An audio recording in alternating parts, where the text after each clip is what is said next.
Dante vs. Bayonetta. I have not played Bayonetta, I have played Devil May Cry. So for this one, I would 100% go Dante, only because Dante OP as fuck.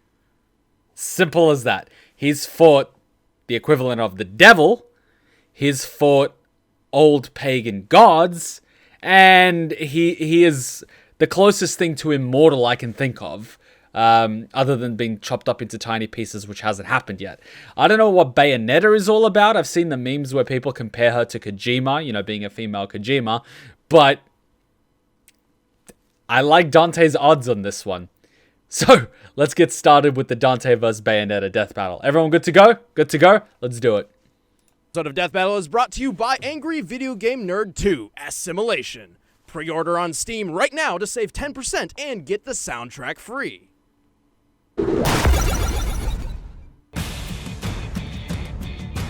I hope I don't get bombarded with a million ads. Okay, cool. One ad. Acceptable. For some action heroes, it's not enough to just save the world.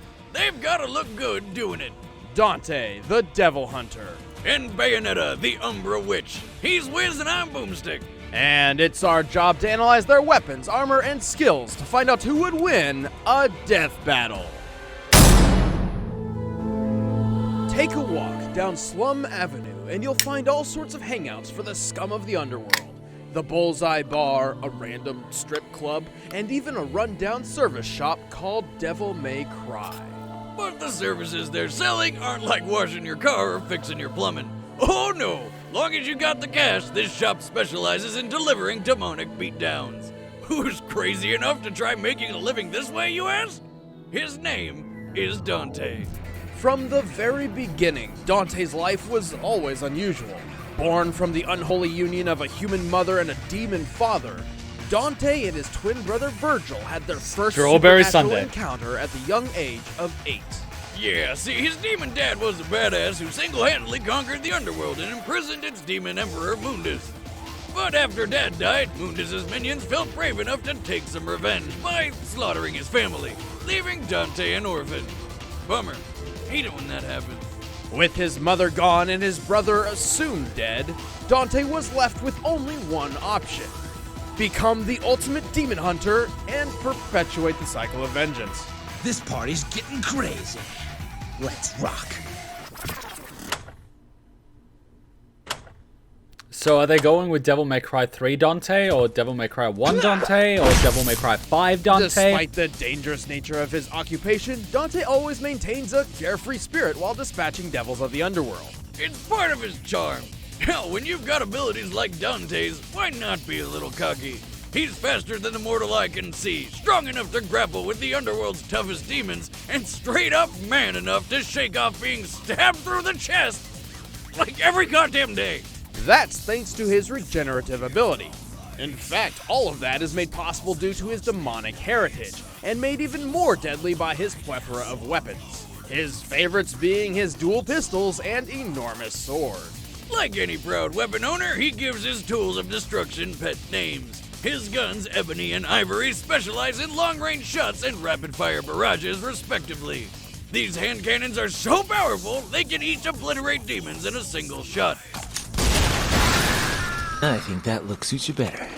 Rebellion is a large magical sword given to him by his pops, which can cut any demon down to size in the blink of an eye. He's also got his brother's sword, Yamato, which can cut through dimensions. Throughout his adventures, Dante also collected a wide assortment of additional weaponry called Devil Arms, physical manifestations of powerful demons he has defeated. Remember Mega Man? It's that. But sorry, chat wasn't on the screen. It's coming up now. Gilgamesh gauntlets increase his striking power, letting him shatter huge monoliths with a lethal 1-inch punch. With Lucifer, the backpack, not the devil, Dante basically throws infinite lightsabers. He's also got an electric guitar, which is literally electric. Ice-powered nunchucks, grenade launchers, shotguns, and I kid you not, a briefcase that can transform into 666 different weapons, ranging from a giant Beyblade to a flying turret gun. Where does he possibly keep all this stuff? Really, really deep pockets. Or perhaps it's one of his styles, abilities he's also acquired from defeating demon bosses. With Doppelganger style, he can duplicate himself. With Trickster style, he can teleport instantly. With Royal Guard style, he becomes a nigh-impervious dreadnought, and he can even slow down time with the Quicksilver style. And he never used it again. On a rare occasion, Dante feels he needs to get serious. He enters the Devil Trigger, a transformation which taps into his demonic heritage to unleash his true devil form. Devil Trigger dramatically increases his strength, speed, and healing power, and he can fly! Being so well armed, Dante is more than capable of handling entire hordes of demons on his own, although this doesn't stop some of his allies from joining in from time to time. This includes Trish, a demon lady who occasionally fights alongside him, and happens to resemble his deceased mother. Talk about giving somebody an Oedipus complex. A big one. If I may quote an old family saying, if she's not directly related, she's safe to be dated. That explains a lot. Luckily, and quite surprisingly, that avenue was never explored. Thank God. Dante is a walking, talking, feat-achieving machine. One time, after getting impaled by 4 demons at once, he pushed one so hard it exploded and dropped a ceiling fan on the other 3, all while eating a slice of pizza. Oh, and when their friends showed up, he challenged them to a game of billiards. He won. Dante has run down the side of a building so fast he caught fire, similar to a spacecraft re-entering the atmosphere at approximately 17,000 miles per hour. And he's even capable of taking out others just as overpowered as himself. Like his brother Virgil, who was not dead, but evil. He stopped a colossal punch from this titanic monster without breaking a sweat, shrugged off bombardment by meteors, and eventually avenged his mother by defeating the demon lord Mundus. In space. You may be asking yourself, can anything stop this guy? Yes, Dante does have a limit to how much punishment he can take, but if there's anything that could take him down, it's his own cocky attitude. In the words of the ancient Chinese philosopher Lao Tzu, there is no greater danger than underestimating your opponent. I'm gonna have to disagree with old Lousy here. Pretty sure there's no greater danger than telling a woman those pants do in fact make her ass look fat. You bastard! And jackpot. Lady's not fat, she's thick. From the angels of Paradiso to the demons of Inferno, there is a name feared by both the light and the dark, and her name is Bayonetta. To any normal guy walking down the street, she may look like your average 7-foot-tall gargantuan Amazon woman with good fashion sense. But Bayonetta is actually one of the last Umbra Witches, a clan of mystics allied with demon kind. Named Cereza upon birth, she spent her early life growing up an outcast due to her parents being from rival clans. Her father, a Lumen Sage, and her mother, an Umbra Witch. See, the sages and witches had one rule to follow. Don't make babies with the opposite clan because, according to prophecy, it would bring on the destruction of the universe. So, naturally, it was only a matter of time before somebody couldn't keep it in their pants. Pulling out works every time, but the last time. You would know. With the pact now broken, war ensued between the two factions. In the end, only 2 witches survived, Cereza and her rival/future friend, Jean. Hoping to prevent the apocalypse, Jean used a special dagger to seal away Cereza's memories and put her into a 500-year-long coma. When Cereza woke up from her epic power nap, she took on her new name, Bayonetta, and set out to find her lost memories. Luckily for her, she had just the right weapon for the job. Her hair! As an Umbra Witch, not only does her hair serve as her clothing, Which I'm having a really hard time deciding whether or not that's hot or just disgusting. she can also use it to summon the demon Madama Butterfly to aid her in battle. This technique, the Wicked Weaves, creates portals for the giant demon to deliver devastating punches and kicks. Bayonetta can also walk on walls and ceilings with Witch Walk, and even transform into animals to fly, run super fast, and dodge attacks. But her most useful technique is Witch Time. By slowing down time itself, Bayonetta can dodge practically anything while unleashing a barrage of attacks. Bayonetta is basically a tall, sexy armory. She wields gauntlets called Durga, which attack with fire and electricity, a huge sight that rots the souls of its victims, and a friggin' lightsaber called Pillow Talk. She has a bow that fires poison arrows, a chainsaw made of dragon scales, a massive hammer that can cause earthquakes with every strike, and even ice skates, which attack with ice, obviously. But her most beloved weapons are her 4-pistol set called Love is Blue. Rather than swap between them like a normal person, she somehow manages to wield all of them at once by using not only her hands, but also her feet. How does that work? Does she have like some kind of weird thumbs on her ankles or something? That would kind of detract from the hotness factor just a bit. Oh my god! She's covered in hair and she uses her feet like hands. She's a monkey! Monkey witch! This is awkward. I highly doubt that. She probably just uses some sort of magic. Speaking of magic, when Bayonetta wants to unleash her full potential, she triggers her Umbran Climax, which increases her strength and lets her summon Madama Butterfly's full unrestrained power.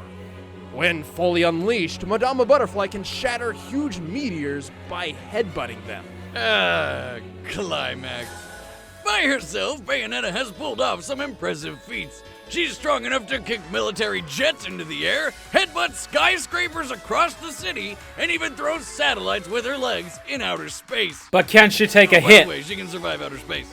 Using which time, she was able to defeat this thing in only a matter of real-time seconds.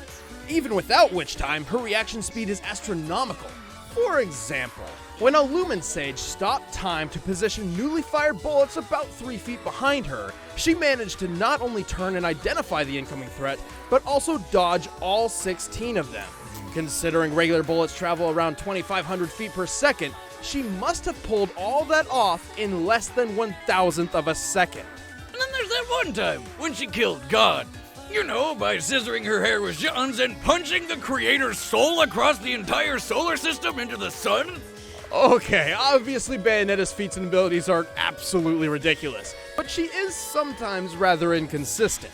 Despite her reaction time, she's been caught off guard by enemies ranging from a half-god called Lobster, or something like that, and even a plant monster that managed to grab her out of the air.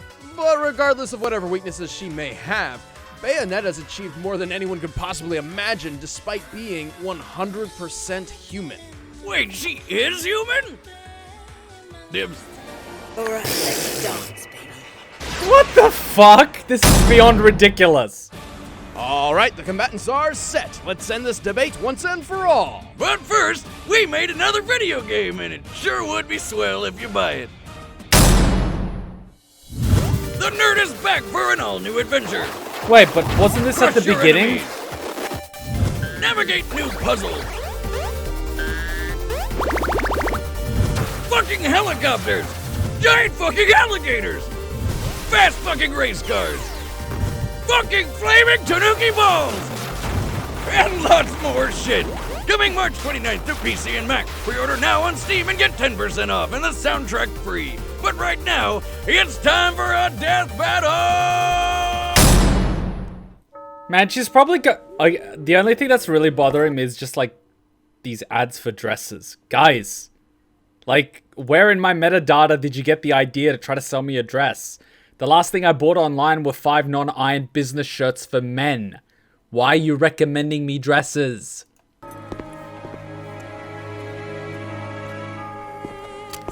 This is pretty nicely animated. They took this from DMC4.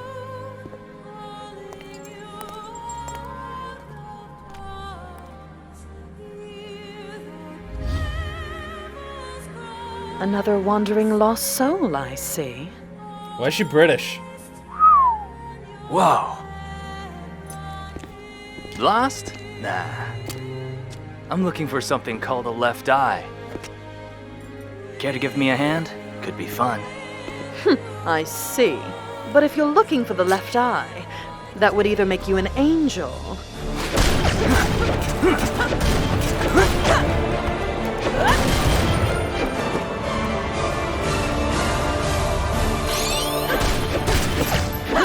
or a demon.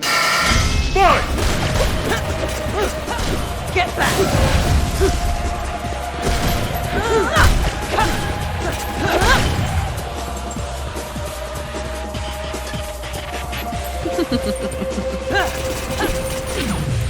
I'd like to point out that neither of them reload.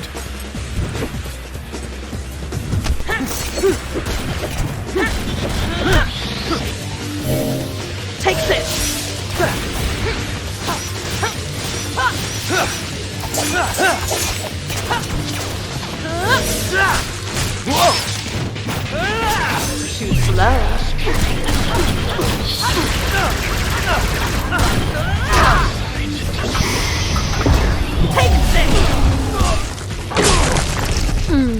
What a disappointing finish.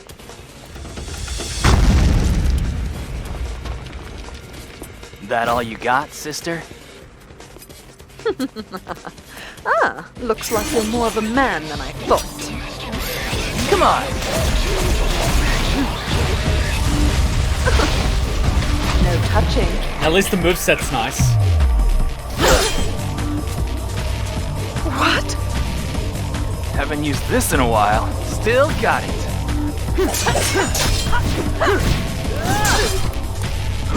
In the money.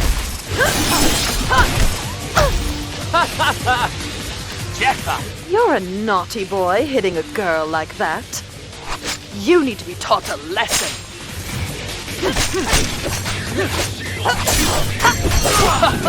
Now this is what I'm talking about. If you like that, you're gonna love this.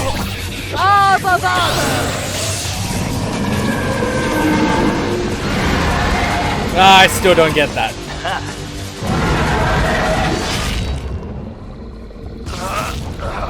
Phew! Your breath stinks!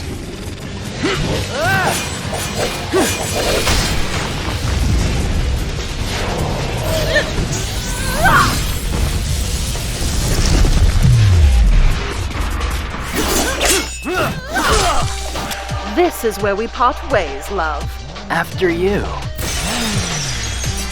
Hey, no tag teaming. Okay, you can give him the sword, but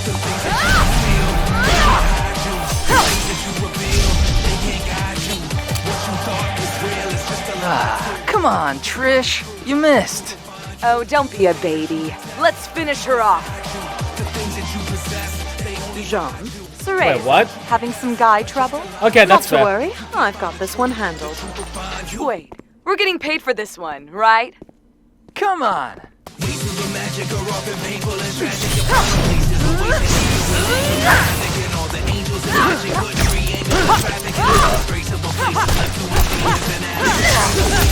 is gonna hurt!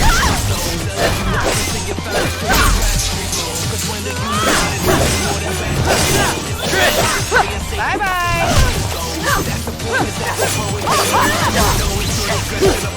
What's wrong? Can't keep up?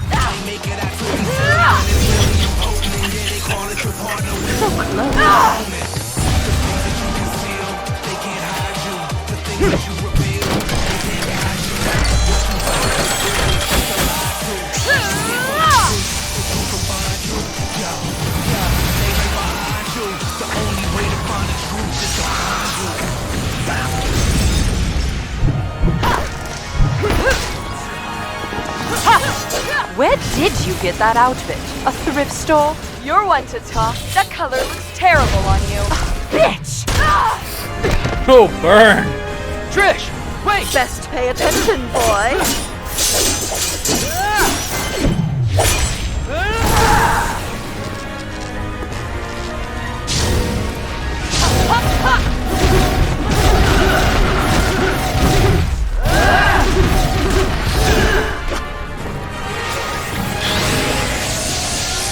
Pretty or not, don't fuck with a witch. Gigaton. Ha.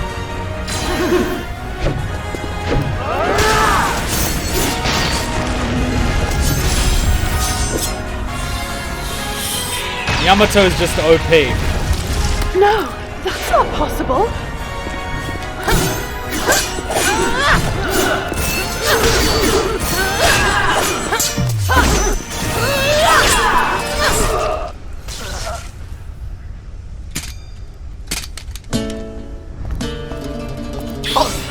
Not possible.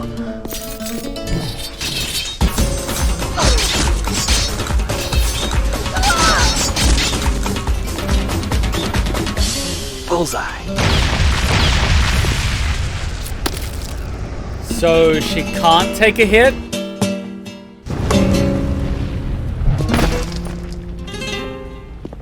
How come I never meet any nice girls? KO! Worst date ever. Yeah, they even lost their friends. I think. What happened to Trish and John? Are they still fighting? Well, I'll show you how I think it went down in my new show, DBX. Oh, wait, what? Did you actually do analysis on your own? Hell no. I'm just gonna make them fight. Ugh, you would. In what actually matters, it's true that Bayonetta's satellite throwing feat trumps any and all of Dante's physical displays of strength. However, Dante edges out in every other category. His arsenal matched and exceeded Bayonetta's blow for blow. Hell, even a giant demon like Madama Butterfly is nothing new to this demon slayer for hire. But most of all, Bayonetta didn't have many ways to actually kill him. I mean, the dude shrugs off mortal wounds every day like they were nothing more than bug bites. Both could take a bullet, but unlike Dante, when Bayonetta's stabbed, it hurts. That's why avoiding attacks was her specialty. But she could only dodge for so long against somebody like Dante. Early in their careers, Dante and Virgil obliterated each and every raindrop within a 12-foot radius, briefly creating a completely open space in a rainstorm. Up to 30 raindrops can occupy a cubic foot on average, meaning they destroyed 108,000 raindrops in less than a second. I never realized without that. any extra abilities or styles. Even with Bayonetta's absurd reaction speed, Dante striking so much space in so little time far outclasses anything she has ever had to avoid. Even when she tried avoiding him, with which time Dante's Quicksilver evened the playing field, basically making it useless. It was just a matter of time before Bayonetta suffered the fatal blow. Well, you know what they say, hair today, gone tomorrow. The winner is Dante.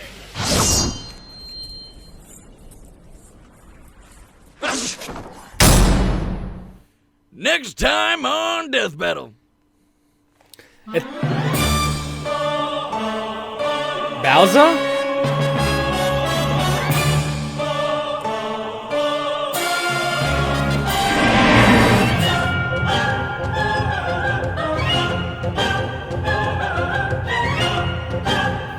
Bowser versus who?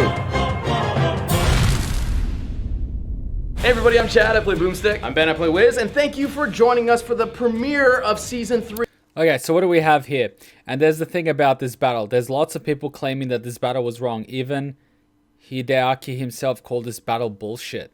Well, like, at the beginning, my first question was, how many hits can she take? Because, yeah, being strong, being fast, you know, all good. But if you're a glass cannon, then you're basically, you know, a glass cannon. But with Dante, has anyone ever tried to decapitate him?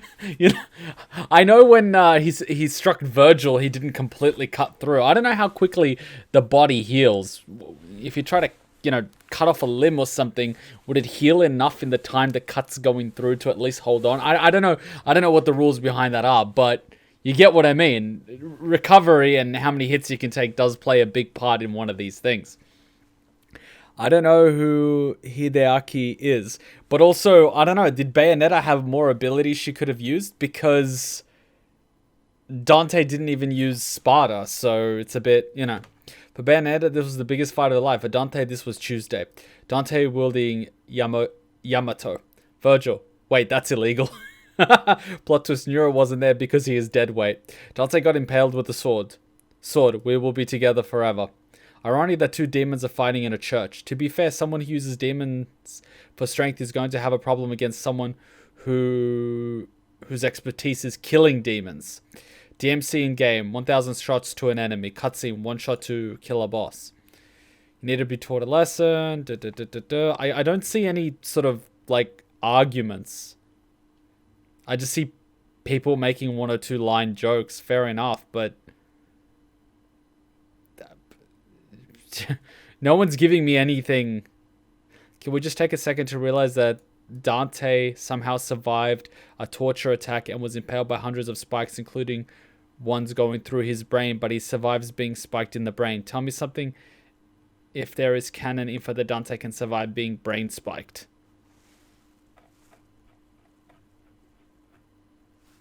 I don't see much of a discussion. I just see people going, yeah, so I guess Dante did win that one. is what it is. Bowser and Ganondorf. I've never played... Is Ganondorf from Legend of Zelda?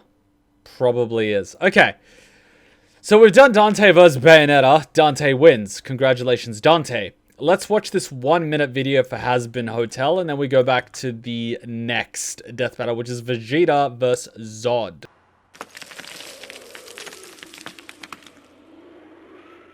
Vegeta, what does the scouter say about his power level? It's 1006. What, really? Yeah, kick his ass, Nappa. Yay!